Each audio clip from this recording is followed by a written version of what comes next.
Esse filme traz uma outra perspectiva, uma outra abordagem, né, não exatamente contos de fada, mas contos de bruxas, né? E, enfim, Roberta, foi muito especial também a gente trazer esse filme para a mostra. Então, agradeço muitíssimo novamente, Roberta, fica à vontade. Bom, ainda restam algumas pessoas, né? Então, primeiro, boa noite. Eu estava assistindo ali atrás e pensando assim, como que talvez o nosso melhor gesto depois desse filme era irmos embora mesmo.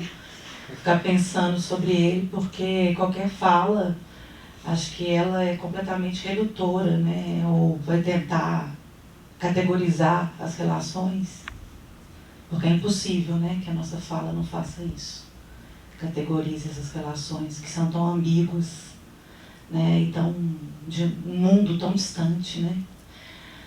Mas já tem um tempo que eu tenho pensado nesse filme, então o que eu vou fazer aqui, na verdade, vai ser tentar menos categorizá-lo, né, mas tentar desenquadrá-lo para enquadrá-lo a partir da relação que ele tem com o fora, que é o conto dos irmãos Grimm, que o inspira, que eu acho que é muito importante para poder entender. Mas talvez eu falhe aqui numa tentativa de dizer um pouco desses lugares, dessas mulheres, assim, de tentar entender esse lugar, o lugar dessas mulheres, né, de uma forma menos desconfiada e mais aberta. Eu fiz um texto, eu tenho hábito de falar muito, fazer textos longos, eu tenho alguns pontos que eu queria trazer, assim, para mim são importantes, dentro de uma metodologia e uma discussão que eu me propus para poder pensar esse cinema, né? Bom, mas primeiro eu queria dizer como que é bom, né? Que bom estar aqui, que bom sair da pandemia e estarmos numa mostra todos juntos aqui vendo filmes, né? Que bom. É muito bom ver juntos, né? E juntas. E principalmente quando esse ver juntas diz respeito a ver mulheres mágicas, né? Ver uma figura da bruxa, né? Tão calcificada no nosso imaginário, ser reinventada pelo cinema, né?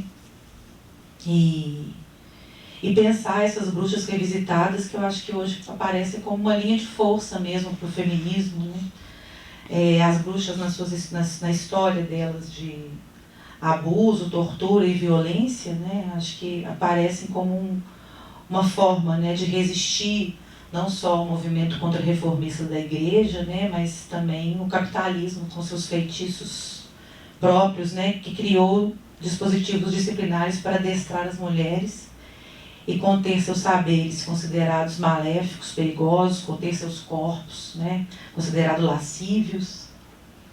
Enfim, eu acho que esse retorno da bruxa ele tem a ver com uma volta do feminismo também para a natureza, para a terra, né, para o cuidado de si, para as curas, para a crença nas ancestralidades, na espiritualidade, né, no reencantamento do mundo, talvez, né?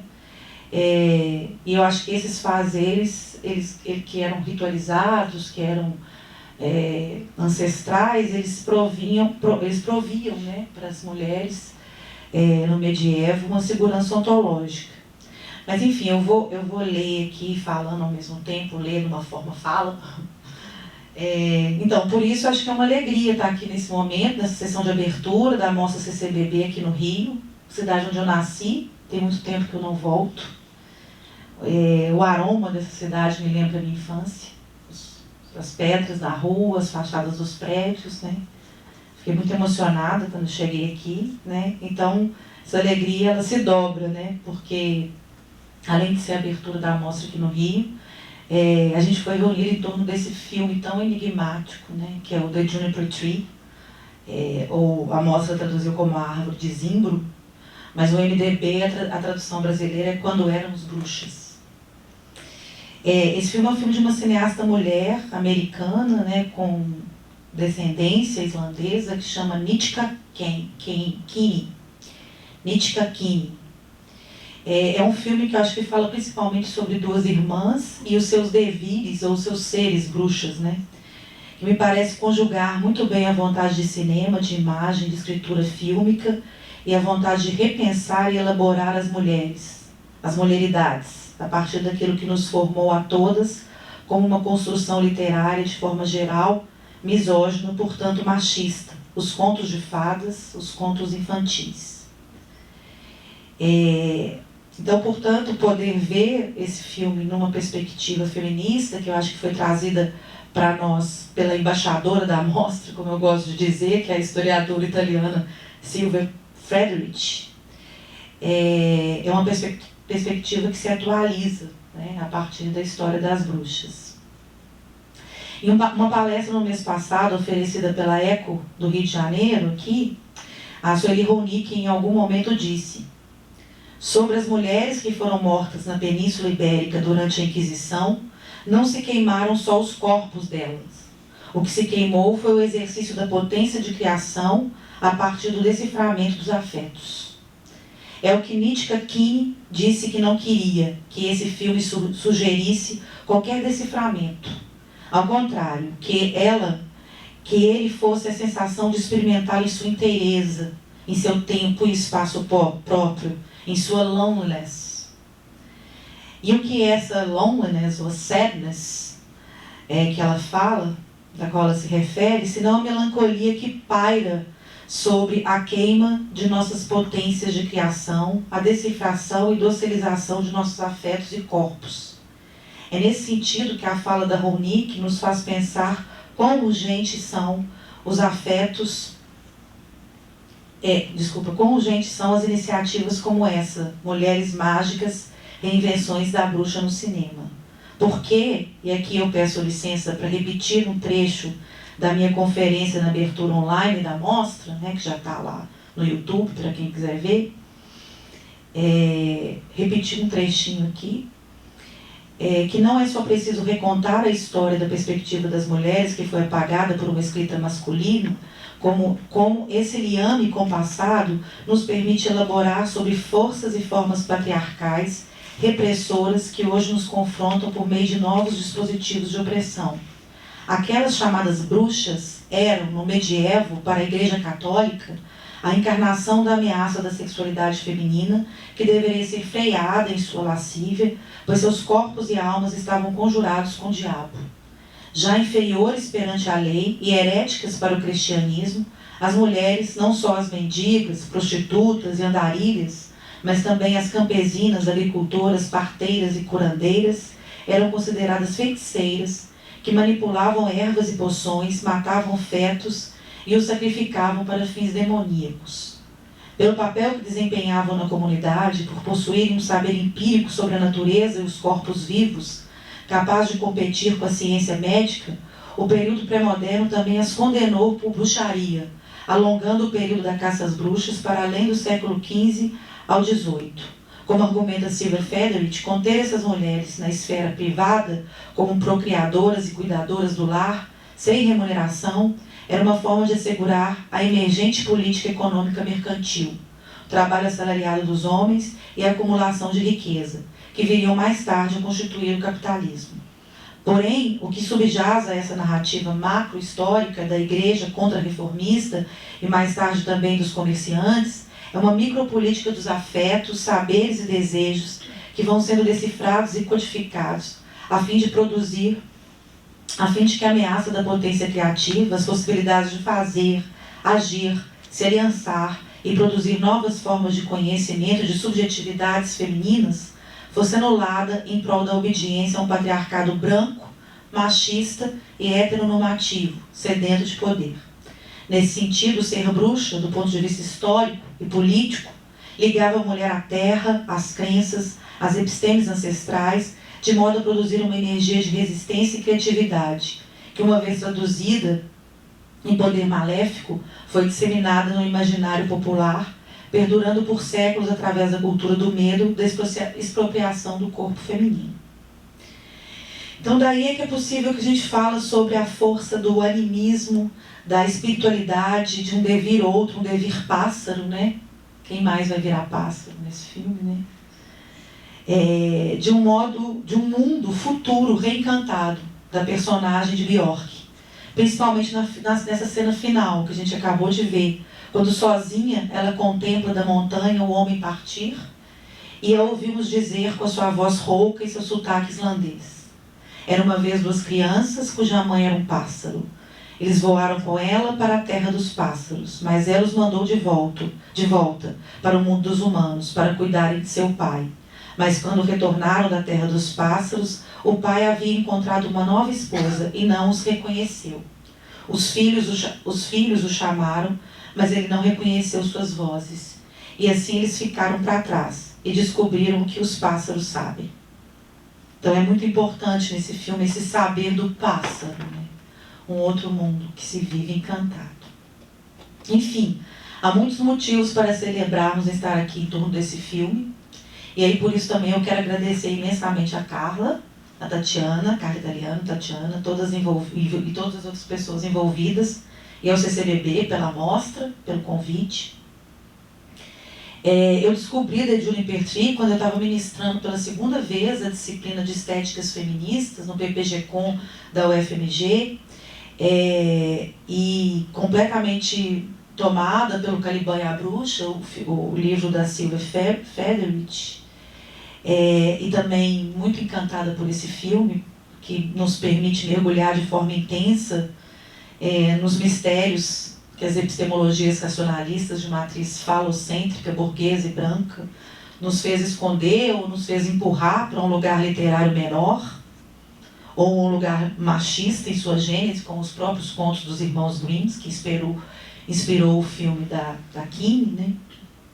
Mas muito inspirada pelo filme, pelo livro, eu dediquei um módulo do curso As Bruxas no Cinema. E esse módulo germinou e inspirou essa mostra maravilhosa, né? Tão bem coordenada e curada pelas minhas ex-alunas. Uma mostra que já passou em Brasília, né? Que tem vários debates online, assim, de extrema importância para o pensamento feminista hoje, para um ecofeminismo, né? Para um feminismo histórico. Então isso é um motivo de celebração, mas também por estarmos aqui para pensar juntas e juntos sobre esse filme único, singular na história do cinema. A cineasta Nitschke Kimi já é falecida. Ela morreu de câncer no pâncreas aos 52 anos, há mais de 15 anos.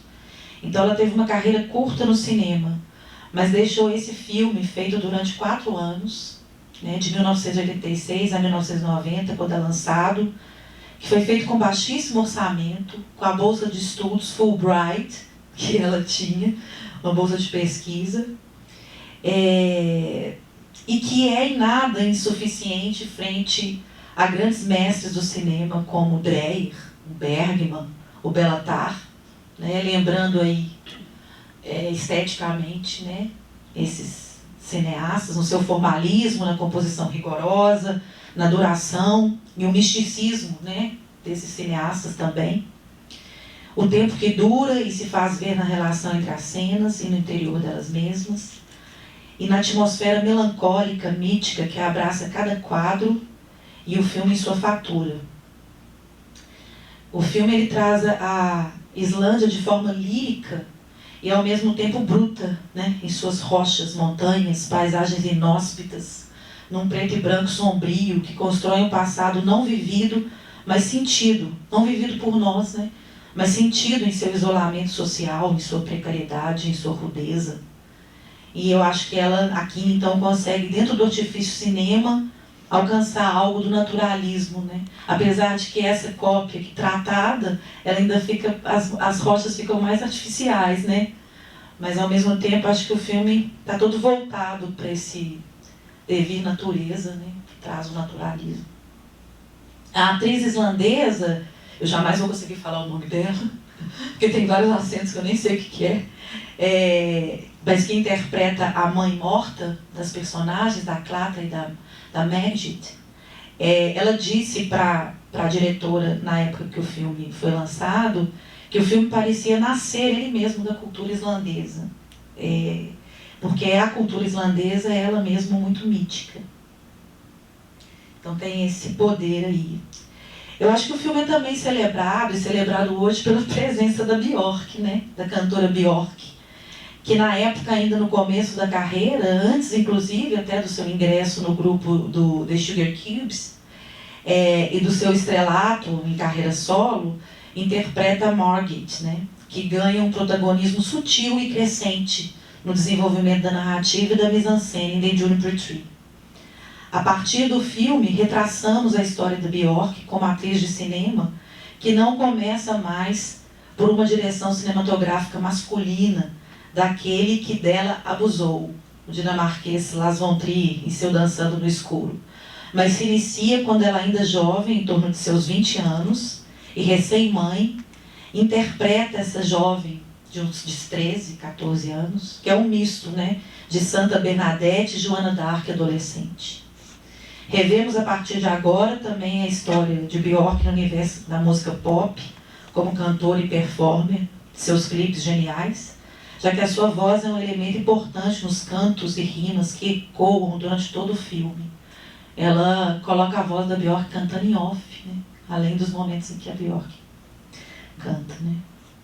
Enfim, trata-se de um filme lírico, num preto e branco, que traz dureza, isolamento, mas uma iconografia histórica e geográfica da dificuldade da vida das mulheres no medievo e suas ambiguidades, questões, fragilidades e potências. The Juniper Tree nos permite adentrar um universo não só ficcional, também dos contos infantis, onírico, mas um terreno bem sólido e concreto, que o filme nos faz experimentar em seu minimalismo, ao mesmo tempo que nos coloca o reverso do místico, da religiosidade sincrética, indo do naturalismo ao sobrenatural. Minha fala aqui vai então se valer da seguinte hipótese de análise. Eu acho que a Keane, como ela mesma admite, parte de um conto infantil, o Junipeiro, dos clássicos autores reconhecidamente sexistas, os irmãos Grimm, para no terreno do cinema, fazendo uso de toda a sua potência estética, da potência estética do cinema, né, política e linguageira, abrir uma tradição macabra da história infantil, essa que construiu a biografia, construiu e biografou as imagens que habitam o nosso repertório de infância, para partir dessa tradição, abrir para a expressividade feminina, o protagonismo feminino, o olhar feminino, contra um male gaze e, portanto, uma política feminista do cinema. Acredito que Keane arrasta o conteúdo moralista e misógino do mistério tingido de violência das imagens mórbidas, grotescas dos irmãos Grimm para um misticismo e animismo aberto às ambiguidades e cifrado por uma história de terror real, a da queima das bruxas no período medieval, que nos olha do fora de campo, conformando o gesto melancólico de todo o filme.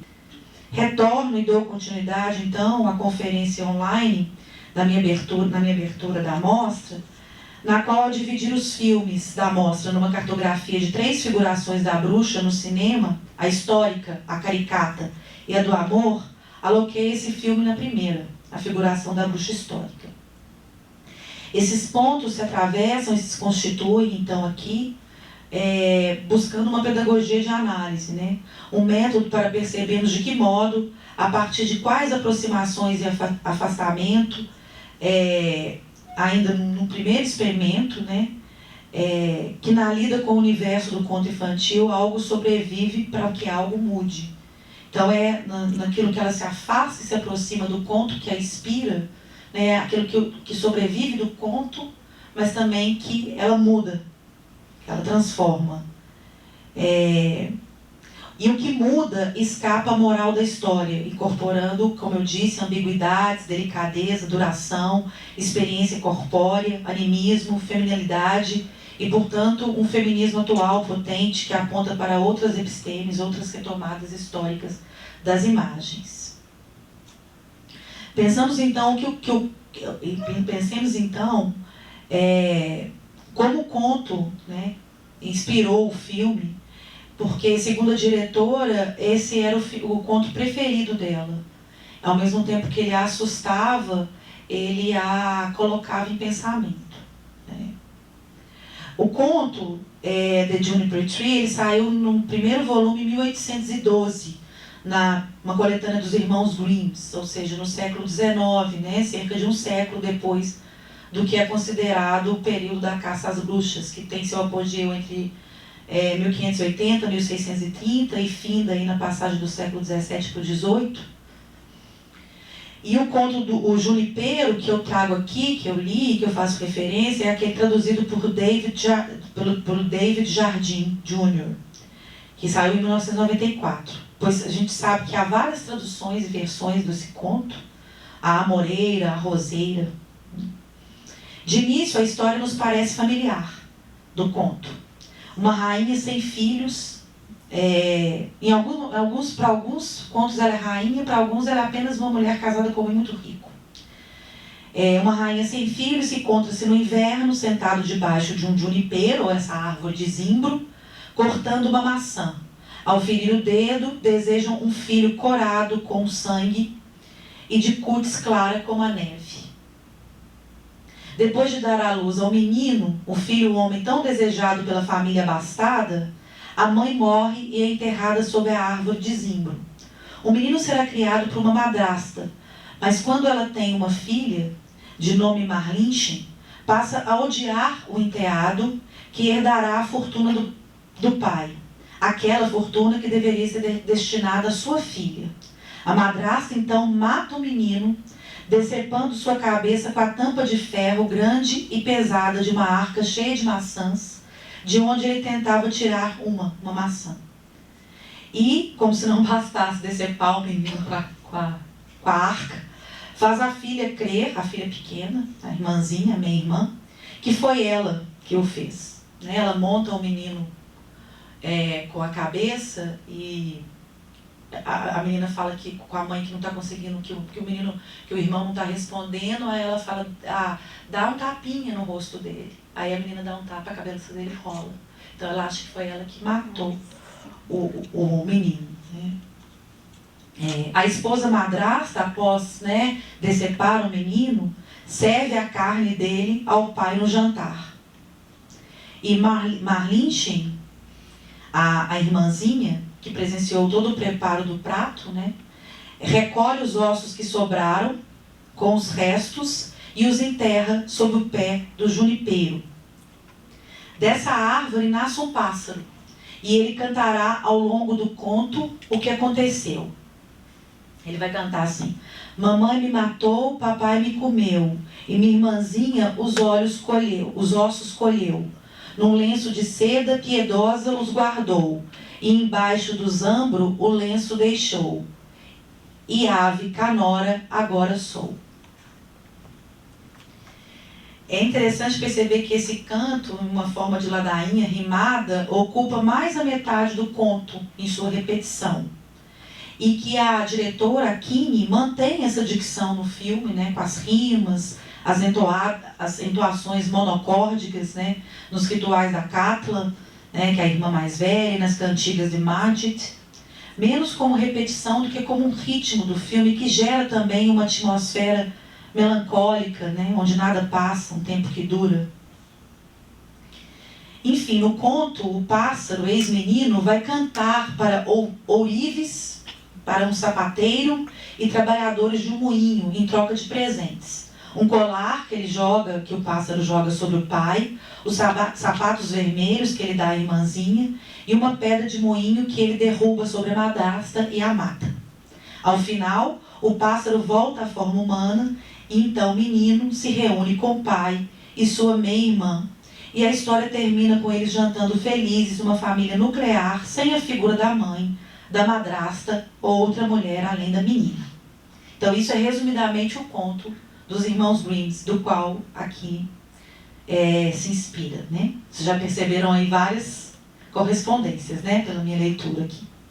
No filme de Kini, como vimos, Katla e sua irmã mais nova, Margit, a Björk, saem do lugar de onde moram na Islândia após a mãe dela ser queimada na fogueira por ser considerada uma bruxa. A ideia é que elas achem um homem para se casar com Katla e protegê-las.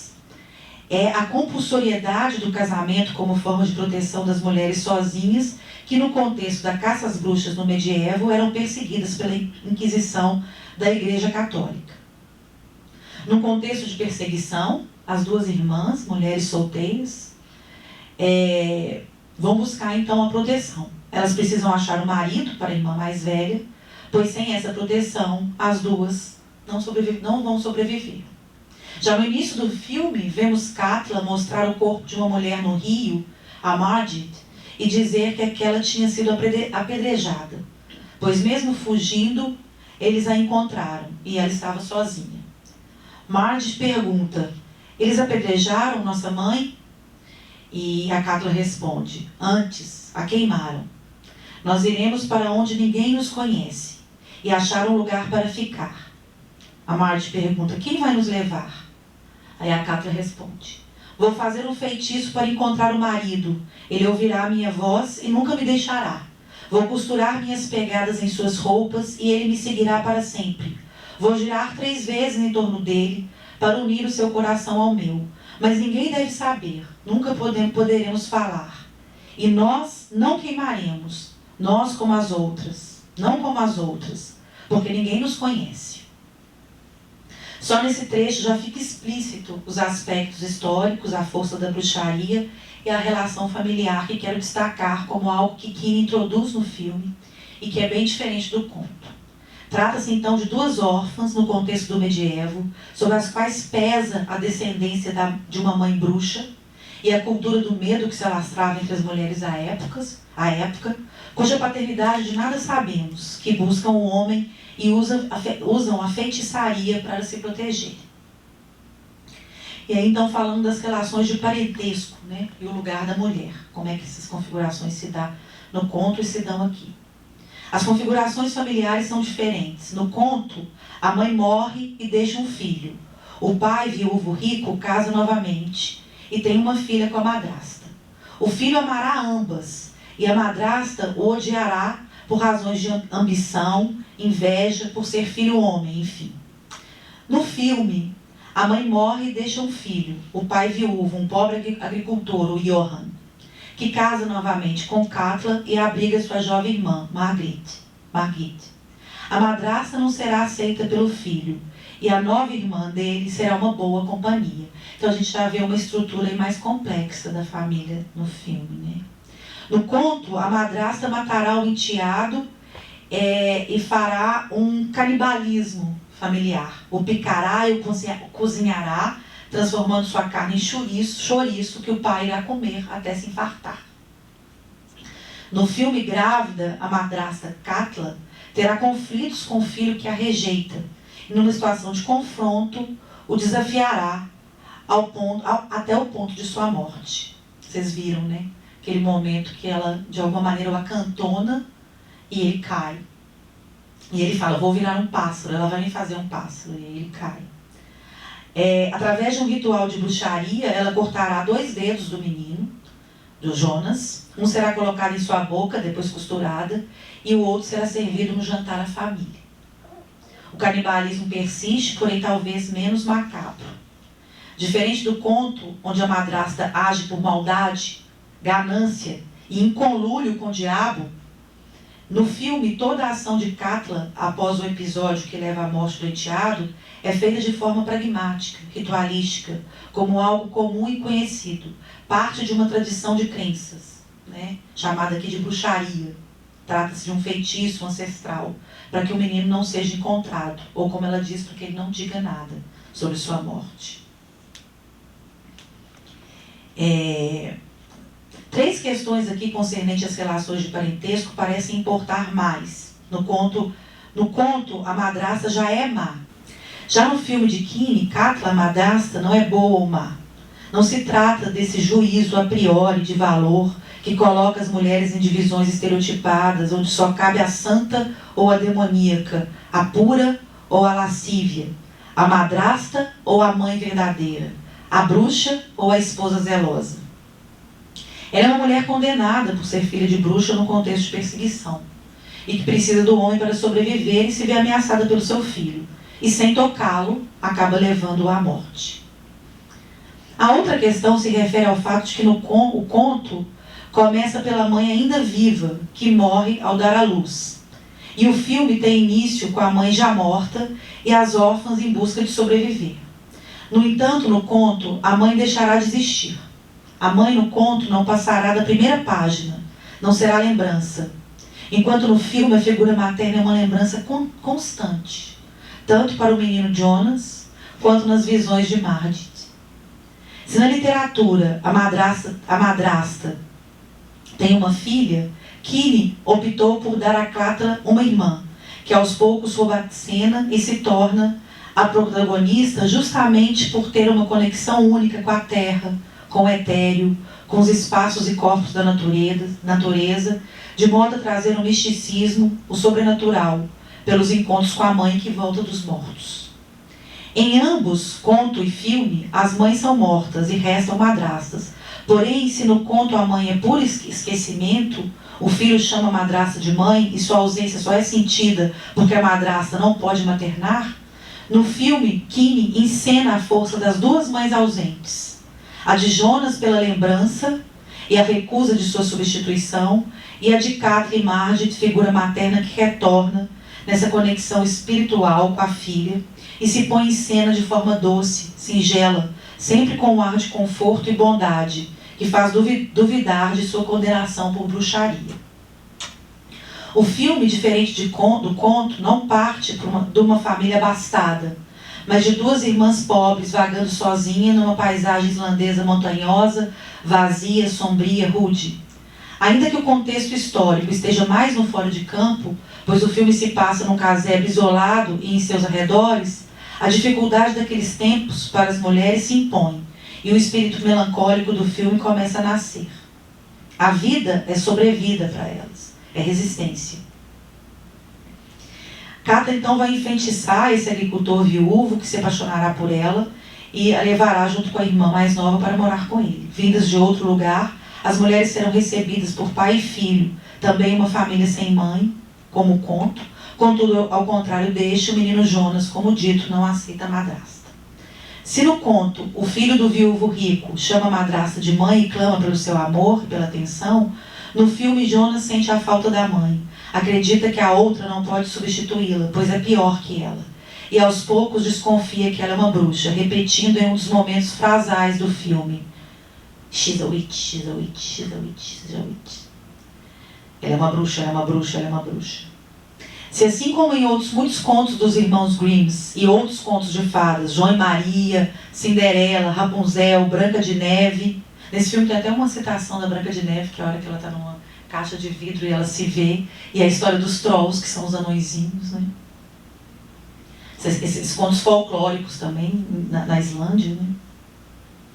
A madrasta é indiscutivelmente má nos contos, nesses contos que eu citei.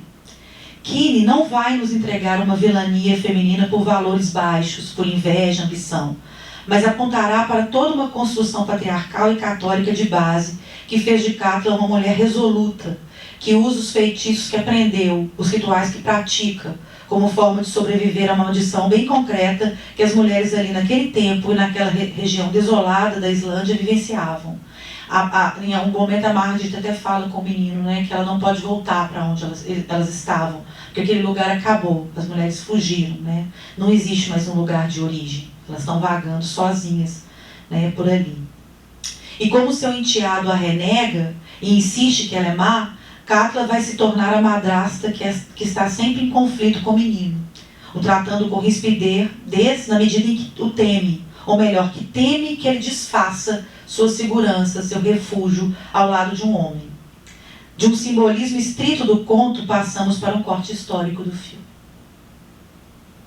Uma das possíveis e simplistas moral da história dos Grimm, dos filmes do Grimm, dos textos, livros dos Grimms, como o Junipero e outros, é que a madrasta nunca será mãe, ou que madrastas nunca poderão ser mães de seus enteados e enteadas.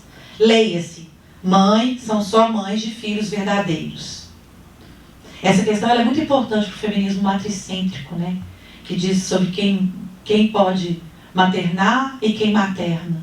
E a ideia hoje de uma rede de apoio ou de uma maternidade coletiva, né, que resgata aí uma ancestralidade africana, como diz a Patrícia Hill Collins, onde mulheres maternavam em conjunto, né, em coletivo, as crianças todas juntas num mesmo espaço, né. Então essa obsessão contra a figura da madrasta, do segundo casamento do homem que ficou viúvo, e com a figura da mãe morta, aponta não só para o pai, que não pode ou não sabe paternar sozinho, e para a morte da mãe, como morte de um valor em si, de um sagrado que deve ser conservado como o único amor inteiro e eterno, não havendo outra maternidade possível. E aí eu lembro também, né, do peso cristão que recai sobre os ombros da mulher, né, na maternidade, que ao contrário do que diz Simone de Beauvoir, não precisa cumprir seu destino biológico, né, de ser mãe. Pois há vários destinos possíveis para uma mulher. E ser mulher não é igual a ser mãe. E ser mãe não é um estado de amor indubitável. Né? Então, esse filme, ele complexifica toda uma relação de maternidade que os contos imputaram, né, ou valorizaram como sendo o lugar da mãe, esse lugar mítico no sentido de sagrado, no sentido de incorrompível, no sentido de um único que é perfeito e que pode durar e que pode valer. Isso na figura da madrasta. Né? No conto de Grimm, a madrasta também mãe, só quer maternar sua própria filha. E isso, como eu disse, não é acreditado apenas a ruindade das madrastas. Isso que é interessante no conto. Já que ela fazendo coro à crença dos tribunais inquisidores, né, da bruxaria, ela é a madrasta atiçada todo o tempo pelo diabo, assim como as bruxas. No conto, lemos a todo momento que a madrasta ouviu o diabo dizendo que deveria fazer isso e aquilo, até picar o menino morto e dá-lo de comer ao pai. E na Inquisição, a primeira ideia da igreja para poder punir as bruxas era de que eram mulheres que viviam em conluio com o diabo, né? Com o demônio. Por outro lado, o ódio ao enteado se justifica por uma ganância feminina, que só pode ser extirpada com a morte final da mãe madrasta, esposa má.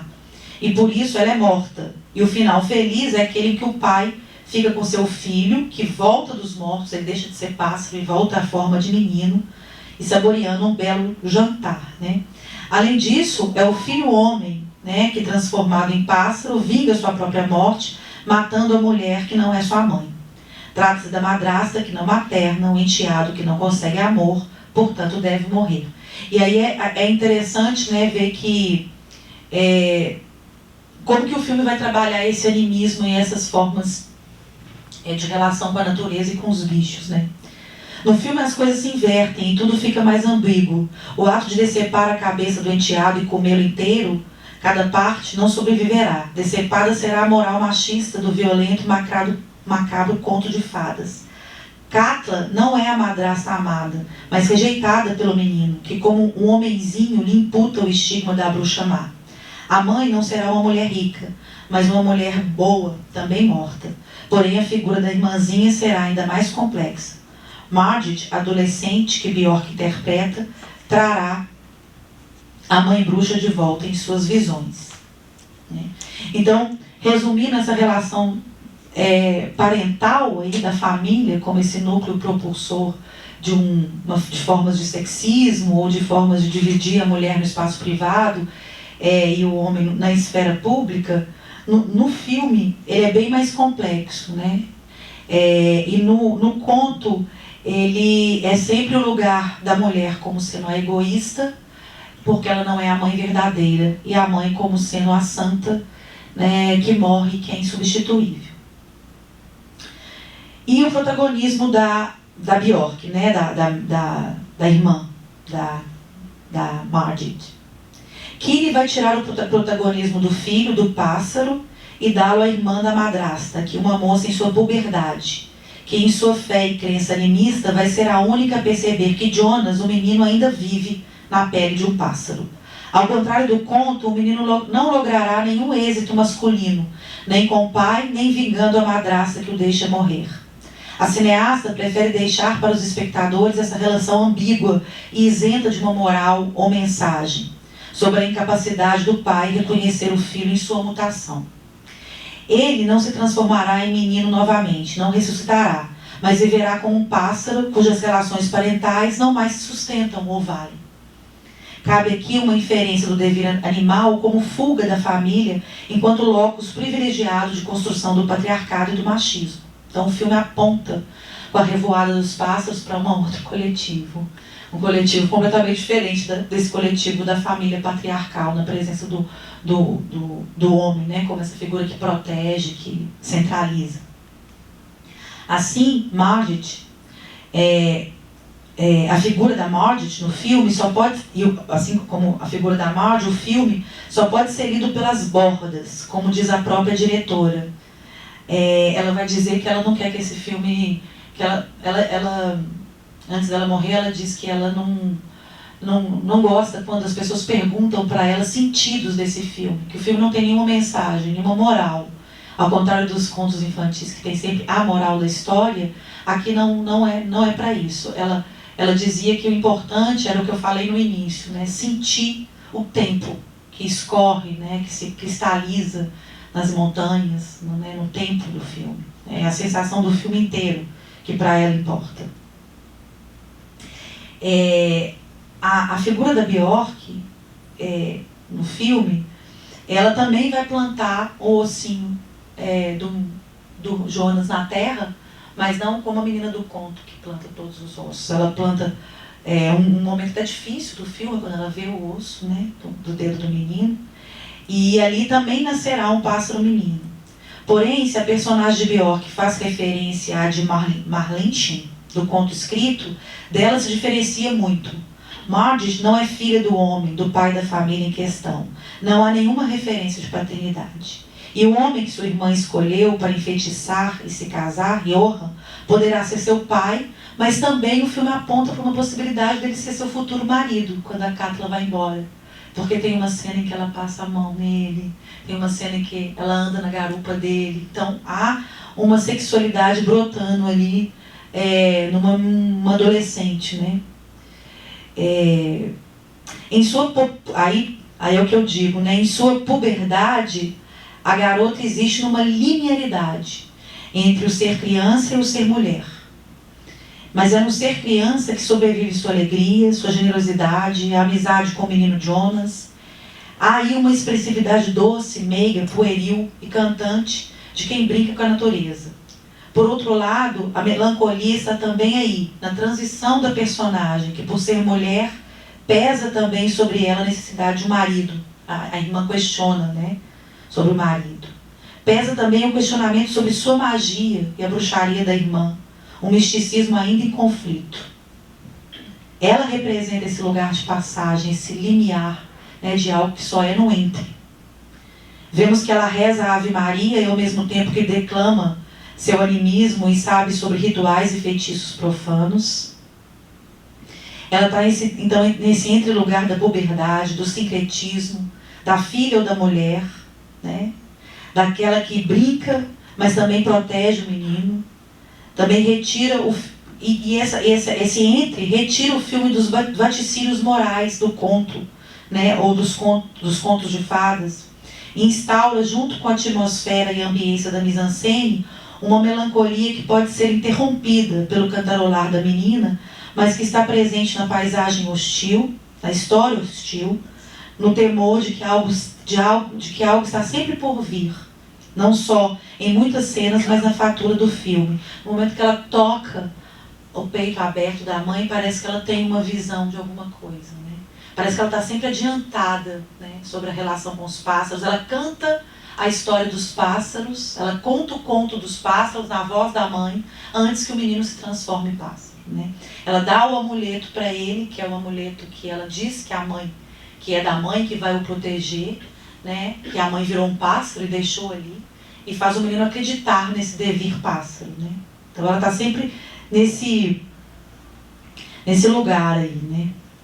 Em seu ritmo, duração e naturalismo, The Juniper Tree liga misticismo e melancolia, mas também encarna na figura de Margit, que em sua linearidade, apesar de brincar nos espaços rochosos e ásperos como criança, precisa dar conta de sua vidência, de uma relação com a mãe morta, que, como diz a própria diretora, não é simples ou boa, mas uma presença-ausência da mãe, que chega para lembrar que ela não está mais ali. A mãe chega para lembrar que sua história ainda permanece por ali, rondando as irmãs. E assim chegamos finalmente ao último aspecto daqueles que me permitem dizer que o filme vira uma chave feminista para reelaborar o conto que o inspira, que é a bruxaria mesmo em si, né, e o resgate histórico. Está aqui atravessado em tudo que eu falei, mas que eu finalizo com ela. Kinney, a diretora, né, ela diz em entrevista que a prática da bruxaria, vista como um elemento folclórico, nunca foi trabalhada nos contos infantis. Ela como estudiosa da língua e da cultura islandesa, ela como estudiosa da língua e da cultura islandesa, afirma como a magia e o misticismo são fortes para os povos islandeses e constituidores de suas histórias. Ela lembra que quando foi pedir ao fazendeiro local para filmar por ali, ele disse a ela que os deuses estavam com ela, pois o tempo estava bom como nunca. Ela conta que o fazendeiro diz para ela que os outros que foram filmar por lá ficaram mais de 6 meses esperando o tempo ficar bom para a filmagem. E ela, aqui, no dia que ela chegou lá, o tempo estava ótimo. Então ela fez o filme em muito menos tempo.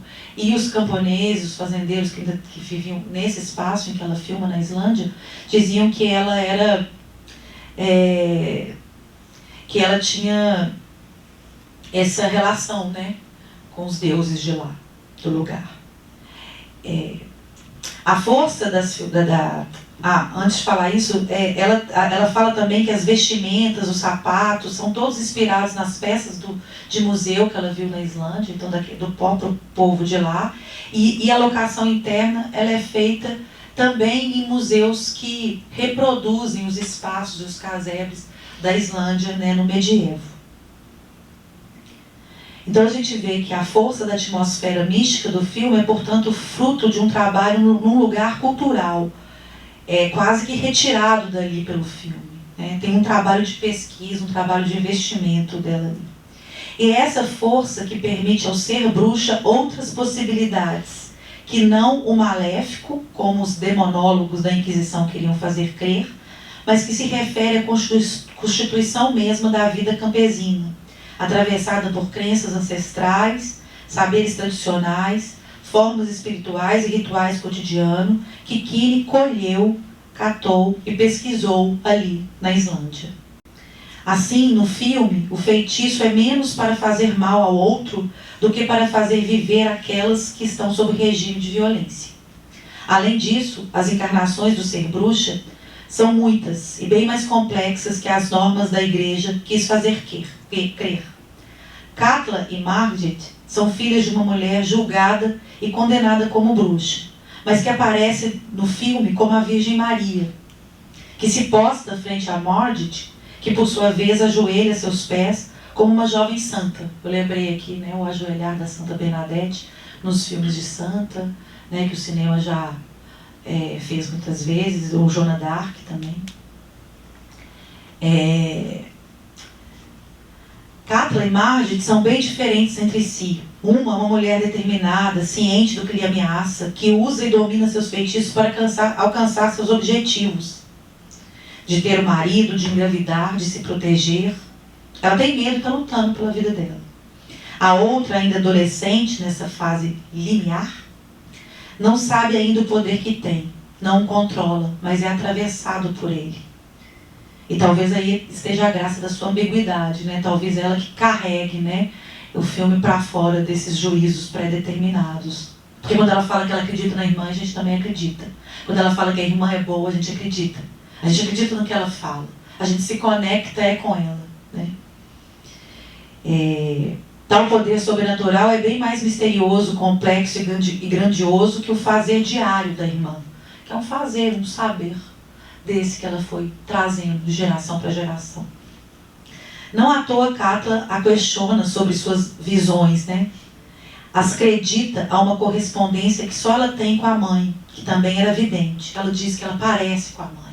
Ela quer poder ver, mas ela não vê. Né? O poder dela está em outro lugar. Cada fase da bruxaria é uma ação concreta, com materiais e saberes de seu cotidiano naquele espaço e tempo. E Mardit lança a bruxaria para um lugar transcendente, de um lado, e para uma força natural, terrena, que a faz ver a vida onde a outra não vê, que a faz ver transformação onde os outros veem morte, que a faz ver pássaros onde vemos ossos. Assim, se no final do filme, ao contrário do conto, a família se dissolve e Mardit resta sozinha, é nela e por ela que o futuro se abre para outras possibilidades de ser menos duro, um futuro menos duro, e que é ela que guarda e nela sobrevive, para além da dor e da melancolia de ser mulher, devires outros, formas e potências de vidas ouvir. Enfim, é isso, gente. Eu queria dizer que é na figura da Mardit que eu aposto aí esse lugar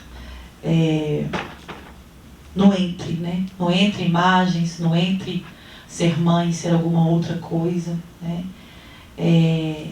Escapando talvez da inequívoca polaridade dos contos de fadas, das imagens de controle, dos estereótipos, né?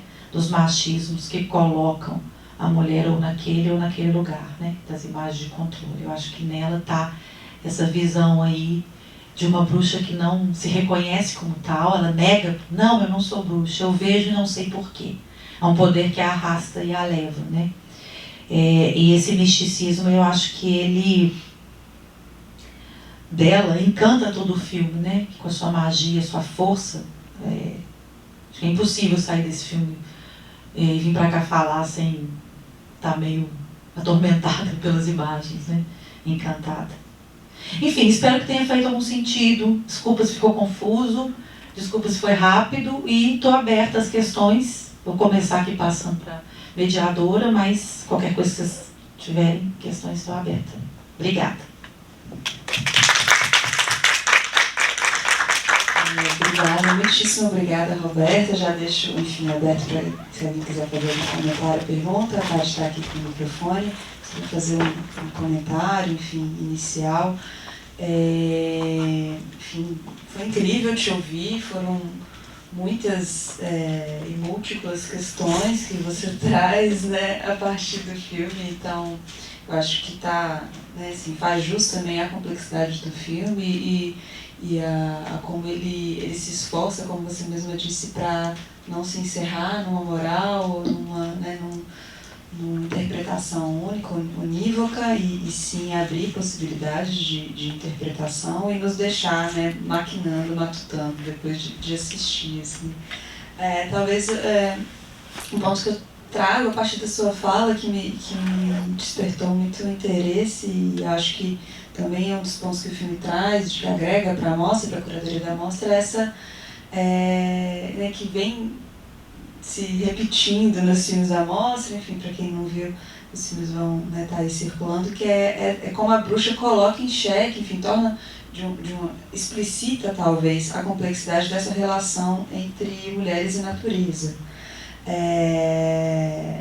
Enfim, essa dimensão de gênero, especificamente a mulher e a natureza, assim, como historicamente se associou nesse lugar da mulher com uma dimensão de selvagem, né, esse lugar indomável, ou incontrolável, ou incompreensível, e oposto a talvez uma racionalidade que precisava domar, que precisava, enfim, devastar e né, chegar com uma lógica de organização e de extração e sobre tudo isso, domar mesmo, né, e como a bruxa vem bagunçar um pouco esse lugar, enfim, torná-lo mais difícil talvez de colocar em binarismos, que essa relação com o animismo, essa relação com enfim, o que a terra, enfim, a produção né, das ervas oferece, essa possibilidade de uma relação com o mundo encantado mesmo, né, que passa pela natureza, que passa pela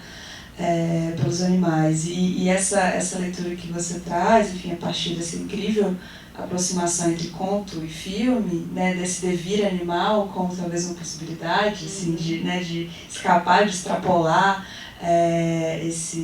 nessas lógicas talvez, né, familiares, patriarcais, enfim, de organização, de relação. Esse devir animal é fundamental para pensar a figura da bruxa em imagem ou, enfim, né, no imaginário também social. E o filme traz isso de uma forma muito interessante, com a figura do pássaro, né? Como essa história do pássaro, enfim, é a história dos pássaros, é o mundo dos pássaros que a gente viu aqui, na verdade.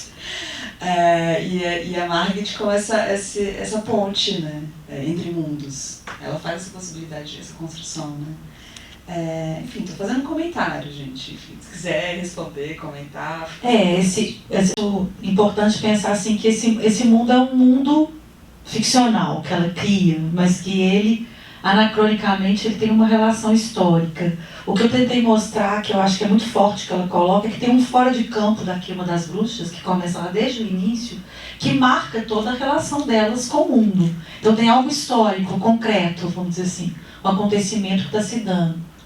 E ao mesmo tempo tem toda essa dimensão comezinha do fazer tradicional.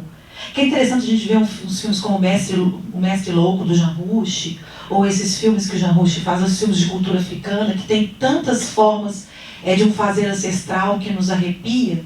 E quando a gente vê esse tipo de fazer dela, para nós a bruxa está muito ligada a alguma coisa que é um feitiço maléfico, né? Não tem a ver que ali, naquele momento, para aquela crendice, naquela história, aquilo ali fazia muito sentido, né? Eu acho que o filme ele recupera os gestos, esses pequenos gestos. Talvez é o único filme da mostra que recupera esses gestos assim tão detidamente que a Cátula vai fazendo. Mas ao mesmo tempo ele joga esse universo para uma outra possibilidade mais ampla, que é isso que você falou, que é se tem essa relação. As mulheres eram campesinas, elas estavam, né, no período feudal, quando houve a caça às bruxas no medievo, então o que elas tinham é uma relação com a terra, uma relação com as ervas, com o conhecimento daquilo que vem, como você falou. E elas eram curandeiras, elas ameaçavam, né, um saber científico, no sentido que elas permaneciam fazendo parto, curando, acreditando, usando, né. As bruxas eram isso, vamos dizer assim. E hoje a gente vê a importância disso nos saberes tradicionais africanos, né, que retornam para a academia, ou indígenas, nos indígenas muito, né, os espíritos dos corpos das florestas, que os indígenas vão nos trazer e vão dizer, né? Então a gente está vendo uma conexão aí de uma mulheridade com uma africanidade, com uma indigenidade. Eu acho que isso tudo é muito importante. E nesse filme assim, tem algo que eu fico com medo assim, para não parecer uma metáfora, um simbolismo, mas me parece que a liberdade é esse devir pássaro, sabe? É só aí, e ela não importa de ficar ali, a Margit, como se fosse a próxima a virar um pássaro, porque ela fala, eles não foram reconhecidos, mais de um, não é só o filho, como se ela também pudesse, e em alguns momentos ela corta para uma revoada de pássaro. Revoada de pássaro, ela é desorganizada e ela é coletiva, que é o oposto de uma família nuclear, onde o marido dá um tapão na cara da mulher, onde ele fala o que quer, onde você tem uma estrutura patriarcal já arraigada, né? Eu acho que assim, essa ideia tão banal do pássaro ser a liberdade, né? Ela ganha tanta densidade nesse filme, né? Ela ganha muita densidade. E a certeza da morte de que ele é um pássaro, não resta dúvida para nós, espectadores, que é ele, aquele pássaro. Ninguém duvida dela, porque ela vai se construindo ao longo do filme, né, nesse lugar de doação. Ela está ali doando o tempo todo para todos, assim, né? Ao mesmo tempo, enfim, gente, se alguém quiser comentar... Entrem no debate. Mas só rapidinho, assim, ao mesmo tempo que a gente acredita em tudo que ela fala, ao final, você até comentou isso, assim, quando ela diz pro marido que ela não teve a intenção de matar, que ela é boa, enfim, a gente acompanhou a cena, fica ambíguo se ela não tinha mesmo intenção de matar, enfim, né? Me parece quando eu assisto no final que ela também tá fazendo um jogo ali, não necessariamente tudo que ela fala enfim, entre muitas aspas, verdade. Assim. Pode eu acho que ela acredita. Eu acho que ela acredita que a irmã é boa. Ela acredita. E a crença dela é tão forte que a gente acaba acreditando. E eu não sei, não sei se é por causa da experiência temporal do filme, eu consigo perceber a Cátula assim, se movendo. Assim, ela não chega lá com essa intenção. Não, assim. Não. E a coisa vai...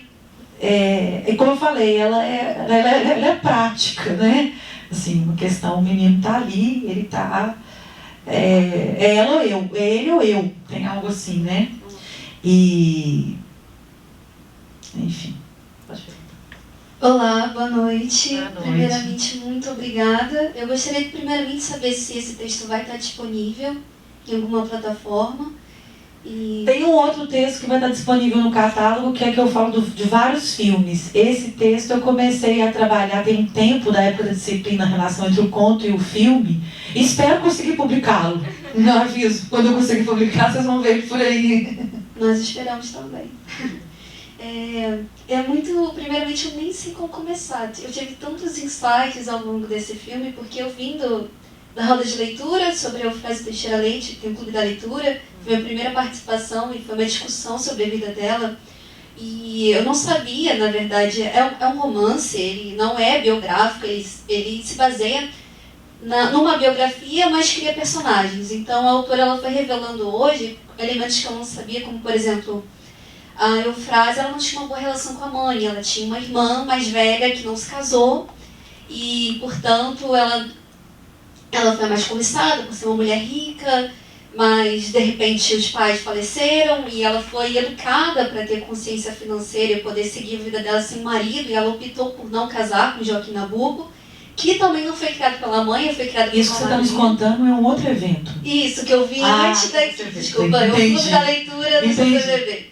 E tudo isso me trouxe muitas reflexões sobre essa figura da mãe também ao longo do filme, que é muito forte. O que me chamou a atenção nesse filme foi que, não sem julgamentos, não estou fazendo nenhuma ideia concreta sobre o filme, porque não dá, né, muito elemento, mas me chamou muito a atenção o fato do rato comer aquela trouxinha de ervas, né, quando aquela figura do pai vai ter relação com a madrasta e ele corta aquilo, joga no chão, vem um rato comer. Eu achei que aquilo também trazia uma ideia de que aquilo não iria vingar, não iria dar certo de alguma forma, até porque, não quero julgar, mas é difícil acreditar que ela vai sobreviver depois de fugir, né, grávida daquele jeito. Mas também me chamou a atenção a irmã. Ela vê eles dois tendo relação, num certo momento eles brigam, ela vai ali pra fora, a irmã mais velha, né? Vai ali pra fora e ela acho que tá mexendo na lã e ela vê eles tendo relação sexual. Ela fica assistindo, né? Ela não vira a cabeça, não vai embora, nada. Aquilo ali também chama muita atenção. Agora, sobre a figura feminina, eu achei incrível como você pontuou que não existia o certo ou o errado.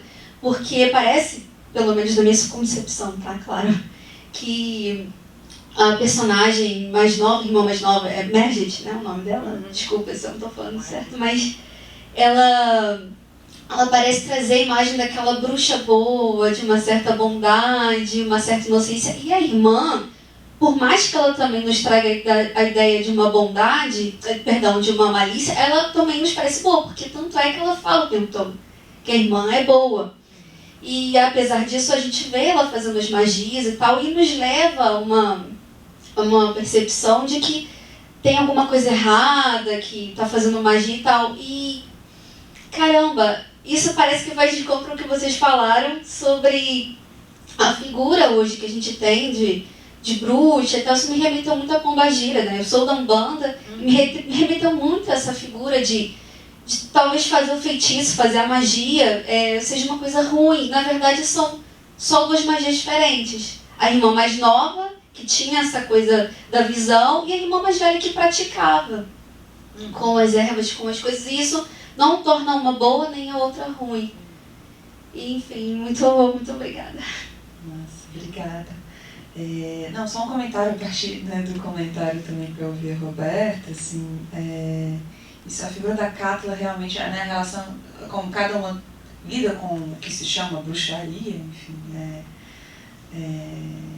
é muito interessante como a figura da casa é esse lugar do cotidiano mesmo, né? É um dia a dia que está atravessado, enredado, enfim, costurado por formas, talvez, né, intangíveis, exatamente visíveis, palpáveis de conduzir esse cotidiano mesmo com o que, né, pode se chamar de magia. Então, são os cantos, ela começa a conversar com a criança, pega nele, começa a cantar e ele corta, enfim, ela faz esses sacos de ervas, enfim, todo um pragmatismo mesmo, a palavra é bem essa que você trouxe, assim, é um dia a dia. E a câmera filma bem os gestos, né? Isso que eu acho interessante, a câmera ela dura nos gestos dela fazendo, assim. É importante esse gestual, porque isso é um saber fazer, é um saber construído, é um know-how, um saber como fazer, né? Ela tem um know-how, né? Quando a gente fala assim, ela tem um know-how para isso, ou seja, ela sabe, ela tem uma técnica toda. Eu acho que aquele saquinho que ela faz é para ela engravidar. Sim. Aquele saquinho, porque ela engravida, né? Sim, mas será que o filho vinga? Agora, também transando ali com o cara todo dia, sem usar nenhum tipo de anticoncepcional, ela engravidaria, né? O que eu fico achando, talvez, que seja importante, assim, para esse filme, assim, para a gente poder pensar também, como você falou, essa relação entre o boi e o mar, que é justamente isso, é evitar esses lugares.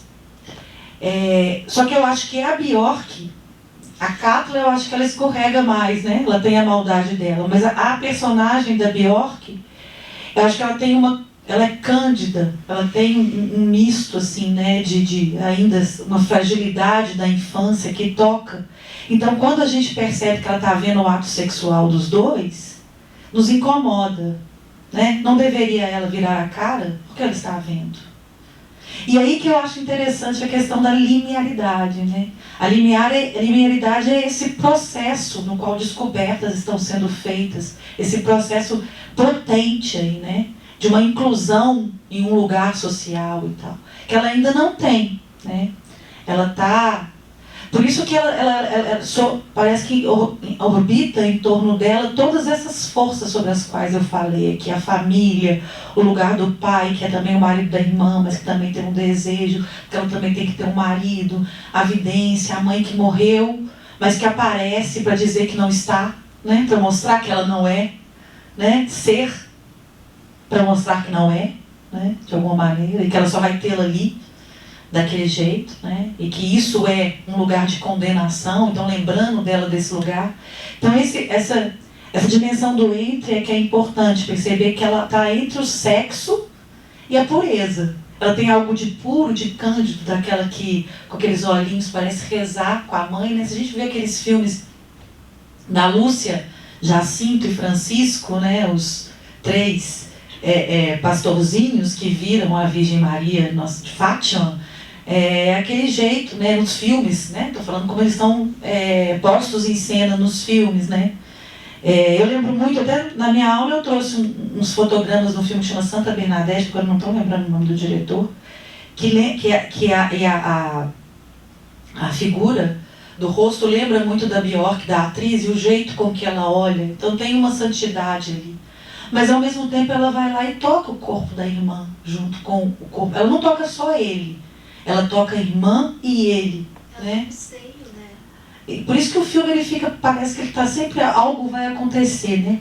Tem sempre algo por vir, alguma coisa de um temor e tal. E o que vem é algo sobre o qual não podemos nada dizer. O que vem são os pássaros, né? Esse outro já pássaro. Mas o importante também, por isso que eu acho que o conto ele ajuda na relação, o conto é um enquadramento para desenquadrar e reenquadrar o filme. Eu acho que o conto ele ajuda por isso, porque no conto, o menino que vira pássaro, ele volta a ser menino, para ter a vida feliz e o lugar da família. Ali não. Ali o tempo todo ela está falando da incapacidade dos seres humanos reconhecerem os pássaros como vida. Isso aí não é ecofeminismo. Isso aí é um não ao antropoceno, né? Isso aí, esse dizer leva o feminismo e a bruxa, o devir bruxa, para esse lugar que você falou. O reencantamento do mundo é necessário para que as vidas dos animais e dos corpos da floresta, dos corpos d'água, tenham sentido para nós. Porque o que a gente está vendo, principalmente aqui no Brasil, com o Bolsonaro, é acabar com as florestas, né? Um completo descaso. E o mundo inteiro, né? Isso acontecendo, o que se discute hoje é isso. Esse filme feito em 1986, ele traz muito, muito forte essa visão, né? Essa perspectiva de que a relação, como disse a Carlinha no início, da mulher com a terra, ela passa pelo cuidado. O cuidado não é só da mãe com o filho, né? Daí a ideia da mãe com a terra. É o cuidado da terra, daquilo que nos mantém vivos, que nos mantém ali. É esse cuidado. E para Bjork, a Juniper Tree, né? O junipero que nasce e o pássaro que chega, ele tem alma, ele tem vida, ele é para viver, né? Então eu acho que isso é... Enfim, estou falando loucamente aqui. Eu acho, enfim, não sei se alguém quer fazer mais algum comentário, pergunta. Acho que talvez podemos encaminhar para os finalmente. Enfim, é ótimo assim, te ouvir, porque a gente falou do filme, mas também apontou para vários outros temas e questões que são caras, não só a mostra, não só esse pensamento de reencantamento do mundo, de pensar essas mulheres mágicas, né, essas reinvenções da bruxa no cinema, mas também apontando para, né, esse entendimento que esse processo mesmo histórico de caça às bruxas, caça, perseguição, assassinato de mulheres foi porque eram mulheres, eram por serem mulheres, mas também acompanhou todo né, como a gente já comentou aqui, todo um processo de desmantelamento mesmo das formas de organização comunais, né, de relação tradicional mesmo, né, com a terra e com seres humanos e não humanos. Então, essa conversa sobre o filme ela vai se reverberando em vários outros temas que não são muito caros. Assim, fiquei muito feliz de te ouvir, de todo mundo aqui, todo mundo está vendo a gravação também. Certamente vai reverberar. Então, só agradecer, deixar registrado o nosso agradecimento e te passar para fazer um comentário final. Eu que agradeço, né? Uma delícia estar aqui no Rio, já disse isso. Mas eu só queria fazer um comentário. Assim, esse filme é muito difícil. Falar desse filme é uma coisa muito difícil, porque não só porque a gente corre o risco de fazer simbolismos, né, metáforas e tal, que reduzem a potência do filme e das questões que ele coloca. E é justamente o que eu acho que ela não queria, né? Porque eu acho que ela, quando ela se inspira num conto que acompanhou a história dela da infância e que de alguma forma a incomodou, ela quer sair desse lugar redutor da moral da história do conto, né? E porque ela mesma diz, né? Eu comecei falando disso, assim. Ela diz, né? O que é essa 1h20 dessa contemplação, né? Dessas forças que estão aí, das mulheres, mulheridades, da natureza, dos estranhamentos, né? As nossas dificuldades, lidar com as nossas dificuldades de vê-la vendo o ato de amor e achar que aquilo é proibitivo, de ver a outra fazendo a fezinha, a crença dela lá, a coisa dela, e achar que aquilo é proibitivo, que aquilo reflete um mal. Já se olha para ela com desconfiança, né? A bruxa é isso, assim, isso é o nosso imaginário, completamente repertoriado de imagens que já têm biografias inscritas, né, na bruxa como lugar do mar. Da má. E assim também como eu acho que a gente não deve jogar ela para o lugar da boa. Quando eu falei no início dessa mostra, online, na conferência, eu falei da figura da bruxa histórica, da bruxa má, caricata, e da bruxa boa, mas o que eu queria era dizer que elas todas não são suficientes, que é preciso um devir bruxa. Esse devir bruxa é o reencantamento do mundo, o cuidado com a natureza, o entendimento de que as formas da natureza são formas de vida, né? E que elas trocam com a gente. É um devir bruxa que está no cinema indígena, no cinema negro, das negras atualmente, nas performances, na forma como elas trazem as suas ancestralidades para poder afirmar num lugar fora da necropolítica, né? Um lugar que não seja condenado pela raça, né? Então eu acho que isso é mais importante, assim, não falar nem que é boa e que é má. Por isso que eu acho interessante, talvez, pensar a Magic como uma condensação do filme nesse lugar do limiar. E a Cátula também, porque a Cátula ela está num processo, né? Ela está um pouco, ela é mais refém, talvez, de uma construção histórica que ainda a ameaça. Tanto é que ela precisa manter aquilo, que é a vida que ela tem, a vida que ela pode ter, né? E ao mesmo tempo também ela se apaixona por ele, né? A gente percebe esse gesto. Então acho que é legal isso, assim, manter esse filme irredutível a uma mensagem, né? Como a Nitka Kini queria, né? Tô doida pra ver os outros filmes dela. Quem sabe um dia. Obrigada. Então, obrigada, gente. Beijo. Obrigada por quem resistiu até agora. São poucos, mas valorosos. E só 2 convites, gente, rapidinho. Assim, tem 2 filmes que se relacionam muito com esse, que vão passar nos próximos dias. Um é o Dias de Ira, do Carl Dreyer, filme dinamarquês, que a Roberta comentou no início, que acho que informa muito estilisticamente também esse filme. E passa amanhã às 18h30. E o Haxan, a feitiçaria através dos tempos, que passa no domingo às 15h40, se não me engano, que é talvez esse fora de campo, né, da caça às bruxas da Idade Média, começo do período moderno, que é investigado, esmiuçado ali nesse filme, que é muito curioso. É um filme de 22, de cinema mudo, enfim, um pouco ficção, documentário, filme de arquivo, filme de terror. Gente, esse filme é mágico, assim, imperdível. E tem o Martelo das Bruxas também, que conta um pouco dessa história, um pouco da tortura que mulheres tinham, assim, viviam, né? Essa mostra é maravilhosa, gente. Acho que vocês deveriam vir. Obrigada. Parabéns à curadora, minha orientanda também de doutorado. Depois disso.